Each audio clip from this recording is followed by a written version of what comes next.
सलाम पाकिस्तान, आप देख रहे हैं 24 न्यूज़ और मैं हूं जन्नत जमशेद। मैं हूं ज़शान बशीर। हेडलाइंस आप जान चुके, खबरों की तफसीलात की जानी बढ़ते हैं। और सबसे पहले आपको बताएं कि पंजाब असम्बली के बजट इजलास के दौरान स्पीकर ने अता तारड़ को ऐवान से बाहर जाने की हिदायत की। स्पीकर ने कहा कि वज़ीर आला के लिए माहौल बेहतर बनाना है तो अता तारड़ को बाहर छोड़ कर आएँ। इसी पर ही बात करने के लिए हमारे साथ मौजूद हैं फसीउल्लाह। फसी, कहिएगा कि अब वहाँ पर क्या सूरत हाल है, क्या इजलास बाकायदा तौर पर शुरू हो चुका है और अताउल्लाह तारड़ को बाहर क्यों निकाला गया? पंजाब असम्बली का बजट इजलास इस वक्त हंगामा गेज सूरत हाल इख्तियार कर चुका है और इस वक्त भी इजलास जारी है।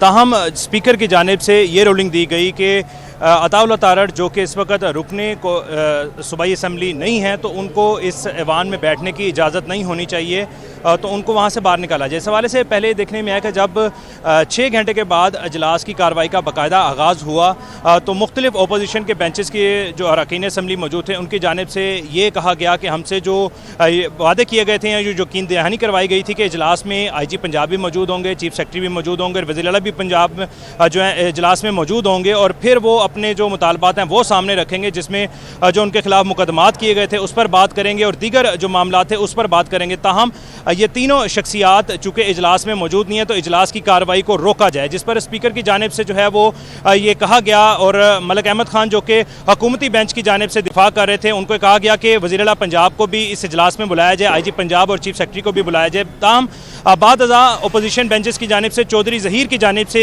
ये पॉइंट उठाया गया कि इस इजलास में अजनबी मौजूद हैं, स्ट्रेंजर्स मौजूद हैं, जिस पर स्पीकर की जानिब से ये रूलिंग दी गई कि अताउल्लाह तारड़ फौरी जो है वो इस इजलास के जो ऐवान में मौजूद हैं यहाँ से बाहर चले जाए। ताहम जब अताउल्लाह तारड़ की जानिब से इस ऐवान को ना छोड़ा गया तो फिर स्पीकर पंजाब असम्बली परवेज़ इलाही की जानिब से ये जो है अहकाम जारी किए गए कि सार्जेंट एट आर्म जो हैं वो इस वक्त जो अताउल्लाह तारड़ को बाहर निकालेंगे, जिसके दिफा में तमाम जो लीगी अरकान थे वो सामने आ गए और उनकी जानिब से सार्जेंट एट आर्म को रोका गया।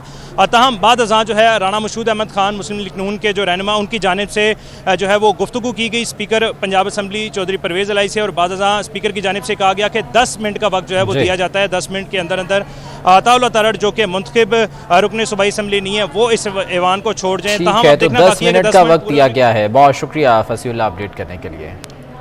पंजाब के आइंदा माली साल के बजट का मजमूई हजम 32 खरब 26 अरब मुख्तस करने की सिफारिशात पेश की गई हैं।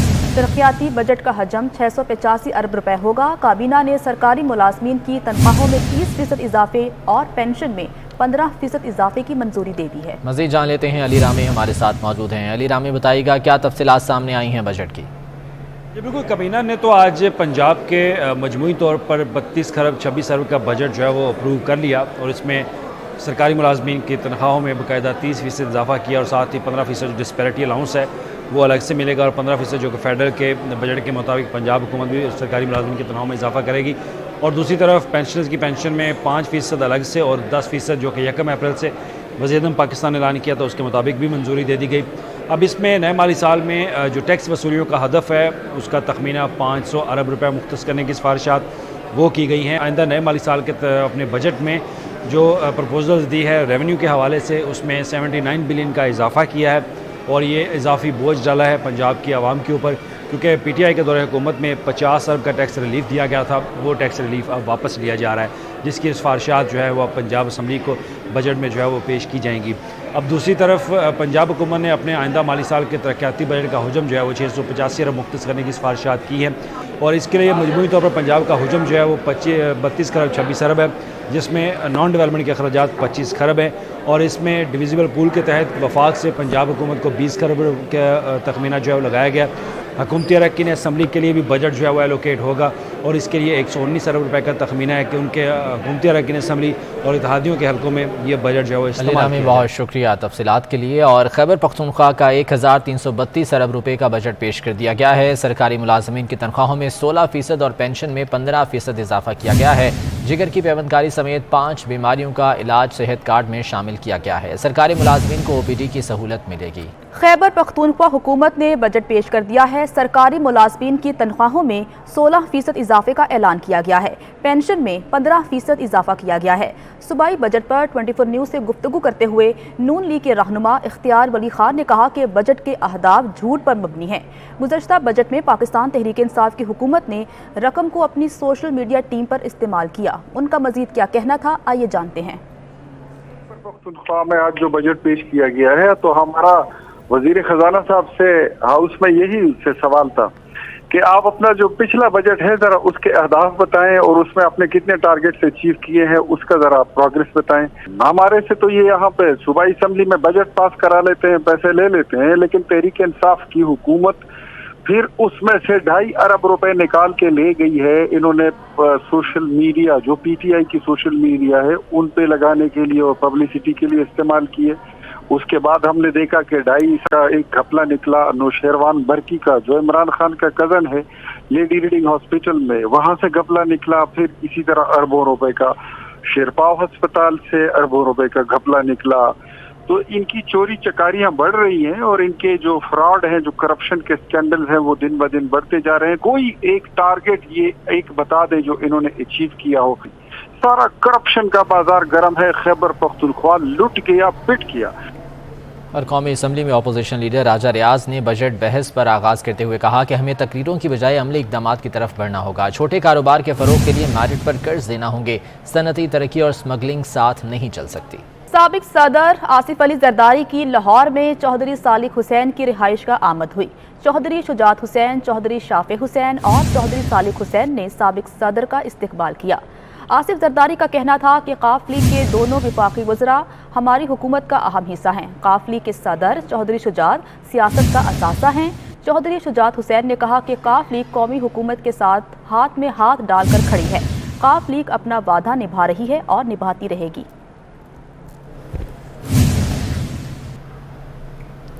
साबिक सदर आसिफ अली जरदारी मुस्लिम लीग नून के रहनुमा परवेज़ मलिक मरहूम के घर भी गए। साबिक सदर ने MNA शाइस्ता परवेज़ मलिक और अली परवेज़ मलिक से इज़हार अफसोस किया। परवेज़ मलिक मरहूम की रूह के साले सवाब के लिए फातिहा ख़्वानी भी की। साबिक सदर ने कहा कि परवेज़ मलिक मरहूम इंतहाई नफीस इंसान थे। दुआगो हूँ कि परवेज़ मलिक मरहूम को जन्नतुल फिरदौस में जगह मिले। इस मौके पर मियाँ मिसबाह रहमान, यास्मीन रुखसाना बंगश और कामरान खालिद भी मौजूद थे। वज़ीर ख़ारजा बिलावल भुट्टो जरदारी का कहना है कि इमरान खान के दौरे रूस को तहरीक अदम एतमाद से जोड़ना बहुत बड़ी गलत फहमी है। इसका सबूत यह है कि रूस यूक्रेन तनाज़े में इमरान खान की तरह हम भी गैर जानिबदार हैं। अगर दौरे रूस पिछली हुकूमत जाने की वजह होती तो इस जंग में हमारा मौक़िफ़ बिल्कुल मुख्तलिफ होता। रूस यूक्रेन मामले पर पाकिस्तान कल भी न्यूट्रल था और आज भी है। उनका मज़ीद क्या कहना था, आइए जानते हैं।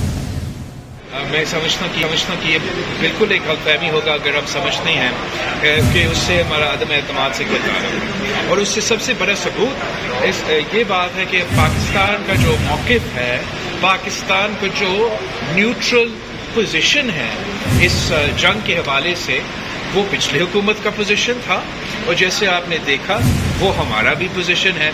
तो अगर वो वजह होता हुकूमत का जाने का तो उस पॉलिसी में कोई तब्दीली आ जाता। लेकिन हमारा पाकिस्तान का जो मौक़िफ़ है रूस और यूक्रेन के जंग के बारे में, हम कल भी न्यूट्रल थे और आज भी न्यूट्रल। हम समझते हैं कि पाकिस्तान और पाकिस्तान के अवाम और ईरान के अवाम के दरमियान जो ताल्लुक़ है, जो रिश्ता है, जो कल्चरल एफिलिएशंस है, स्पिरिचुअल एफिलिएशंस है, वो तो बहुत ही तारीखी है। और जो पाकिस्तान और ईरान का मुआशी इंटरेक्शंस है, जो इकोनॉमिक हमारा कोऑपरेशन है, उसमें बहुत पोटेंशियल है कि उस पोटेंशियल को हम मज़ीद उसमें इजाफा लेंगे। हमारा वीट का कमी था, हमारा यूरिया का, खाद का, DAP का बहरान था। और हम कहाँ से लेके खरीदते थे? हम यूक्रेन से अपना वीट खरीदते थे, हम यूक्रेन से अपना फर्टिलाइजर खरीदते थे। वहाँ आजकल जंग के हालात थे और मज़ीद हमें फूड इनसिक्योरिटी और एनर्जी इनसिक्योरिटी का मुकाबला करना पड़ रहा है। तो हुकूमत में रूस से तेल खरीदने की जुर्रत नहीं। 2 माह में ऐसा क्या हो गया कि पेट्रोल 60 रुपये फी लीटर महंगा हो गया। इमरान खान का किसान कन्वेंशन से खिताब, कहा हुकूमत ने नैब खत्म कर दिया और FIA में अपने लोग लगा दिए। उनके अमेरिका के गुलाम इनकी जुर्रत नहीं है कि जो हमने शुरू बात की थी रूस से सस्ता तेल खरीदने के लिए, इनकी जुर्रत नहीं है वो तेल खरीदे। 2 महीने में कौन सी ऐसी चीज हुई है कि पेट्रोल भी डीजल भी 60 रुपए, बिजली भी महंगी, जो आते साथ ही हुकूमत ने चीजें महंगी की हैं, इसका बहुत बड़ा असर पड़ेगा किसान के ऊपर। लेकिन इस वक्त थोड़ा सा हम सबको खतरा है कि जो आज हालात हैं हमारे किसानों के, अगर खास तवज्जो किसान के हालात के ऊपर ना दी गई तो आगे पाकिस्तान को फूड सिक्योरिटी की प्रॉब्लम्स है। ये सिर्फ एक मकसद के लिए आए और वो मकसद पूरा हो रहा है कि इन्होंने मिलके कि अब सारे इनके करप्शन के केस माफ होंगे, नैब खत्म, FIA के ऊपर अपने लोग। प्रोटोकॉल पर खुलकर तनकीद करने वालों को अपने प्रोटोकॉल से अवाम परेशान हो रही है। साबिक वज़ीर-ए-आज़म इमरान खान के प्रोटोकॉल से बनी गाला के मकीनों को मुसलसल मुश्किलात का सामना है। इमरान खान की नकलो हरकत के दौरान मेन शाहराह पर ट्रैफिक रोक लिया जाता है। गाड़ियों में बैठे लोगों को इंतजार की अजियत उठाना पड़ती है। इमरान खान का काफिला गुजरने के बाद मकीनों को जाने की इजाज़त दी जाती है।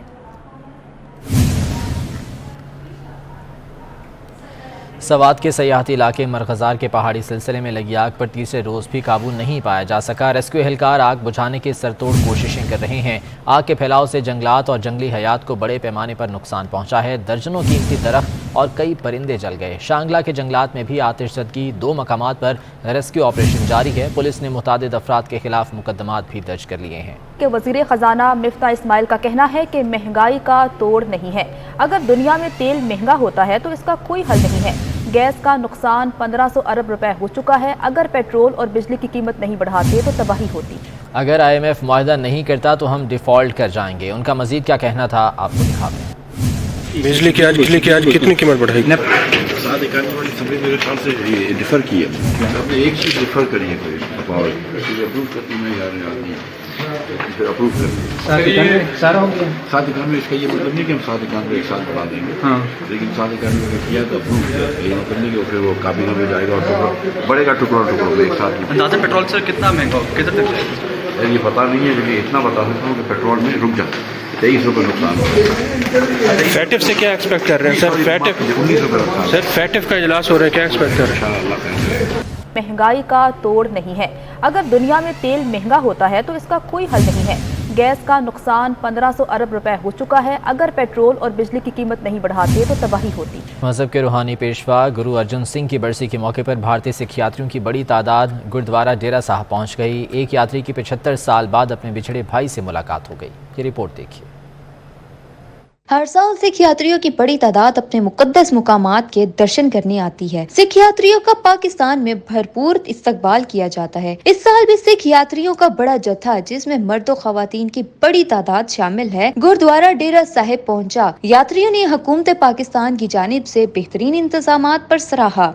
पाकिस्तान ਦੇ ਵਿੱਚ ਐਂਟਰ ਹੋਣ ਤੋਂ ਲੈ ਕੇ ਹੁਣ तक बहुत अच्छा रिस्पांस मिला है। सिक्योरिटी वगैरह ठीक इंतजामात ने। दर्शनों की जो तमन्ना थी दिल में, वो पाकिस्तान सरकार ने जो वीज़ा दे के पूरी की है, इसके लिए हम दिल से गहराइयों से उसका धन्यवाद करते हैं। इस साल सिख यात्रियों के ग्रुप में एक ऐसा शख्स भी आया जिसका नाम ताज मसीह गुल है, जो क्या में पाकिस्तान के वक्त भारत में रह गया था। ताज मसीह की 75 साल बाद अपने भाई से मुलाकात हुई। शाहदरा में मकीन नजीरुद्दीन गुल का पता चला कि उसका भाई ताज मसीह गुल पंजाब के इलाके फिरोजपुर से गुरुद्वारा डेरा साहिब आ रहा है, तो वो भी मिलने पहुँच गया। दोनों भाई आपस में मिलकर खूब रोए। बिछड़े भाइयों की मुलाकात के जज्बाती मनाजर देखकर हर आंख अश्कबार हो गई। 75 साल के बाद, हाँ जी, तो बहुत सोहना माहौल है, बड़ा वधिया माहौल है, बहुत अच्छा लगता है। तो हुण आमदे जाते रहेंगे असीं भैणां भरावां दे विच। जी मेरे लिए तो ऐसा ही है जैसे ईद का चांद निकला है, और मुझे तो बहुत अच्छा महसूस हो रहा है। खुदावंद करे कि ये दोनों हुकूमतें ऐसा करें कि जो पिछड़े हुए लोग हैं, ऐसे हमारे जैसे बहुत सारे लोग हैं, जिनके लिए कुछ सोचें कि उनका मिलाप हो जाए। दोनों भाइयों का कहना था कि पाकिस्तान और इंडिया को अपनी वीजा पॉलिसी को आसान बनाने की जरूरत है। न्यूज़ स्टूडियो से इतना ही। अपडेट्स के लिए विजिट कीजिए हमारी वेबसाइट 24newshd.tv।